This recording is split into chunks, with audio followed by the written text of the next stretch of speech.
University cancels slave owning donor, so family demands money back. This is one of the most ridiculous things, man. People canceling slave owners, something that happened hundreds upon hundreds of years ago. And what they don't tell you is that towards the end of slavery, half of the slave owners were actually black. They don't tell you that. Yet they want to punish people now for something that their ancestors did. This is utter ridiculous. But before we get started, go ahead and hit that like button, share this out so we can get this information out there. Subscribe if you're not already a subscriber, hit that alarm bell so you know when I'm putting out new stuff. Also, check out my link tree in the description. It has a link to my Patreon where I talk about things I can't talk about here. There's also a link to my Instagram and my merch store. All right, let's talk about this news. There's a new lesson developing for those who insist on a politically correct world. According to a new report at redstate.com, the University of Richmond has, quote, canceled a figure who was trustee of the school back in the 1800s. Thomas C. Williams attended there in the 1940s, later became to become a trustee. When he died, his family made a major donation to establish a law school, and when the school because of the University of became a University of Richmond in the 1920s, it named the school the T.C. Williams School of Law.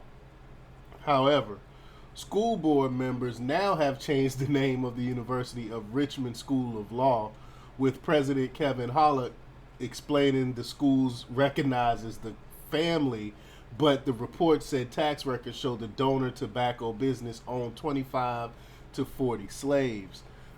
School policy now states, quote, no building, program, professorship, or other entity at the university should be named for a person who directly engaged in the trafficking and or enslavement of others or openly advocated for the enslavement of people. Responding to the school was the Williams' great-great-grandson, quote, if suddenly his name is not good enough for the university, then isn't the proper ethical and indeed virtuous action to return to the benefactor's money with interest? I love that. Is it not a form of fraud to induce money from a benefactor and then discredit the benefactor after he is long dead? Surely the Williams family would not have given a penny to the university knowing that the university would later dishonor the family. Great point. You think the university gonna give that money back? Yeah, right. Rob Williams, in fact, calculates the original donation, including interest, is now worth $51 million without including, quote, many other substantial gifts from my family. So if they owe the family $51 million, since they want to go back and talk trash about the family, which I think is understandable. You can't have it both ways. You can't take the money and then bash them at the same time. Further, he also asked the school through 20 unreturned emails for evidence of the slavery connection. Yeah, where's the evidence? Finally, Rob Williams noted, quote, the university itself participated in slavery. Using your Orwellian logic, then shouldn't the university have to change its name? Using your T.C. Williams logic, then don't you have to resign since you preside over a school that participated in slavery? I love it. I love it. But you know they're not going to change their name, and they're definitely not going to give that money back. But this is what wokeness gets you. You get so woke that it actually turns on you.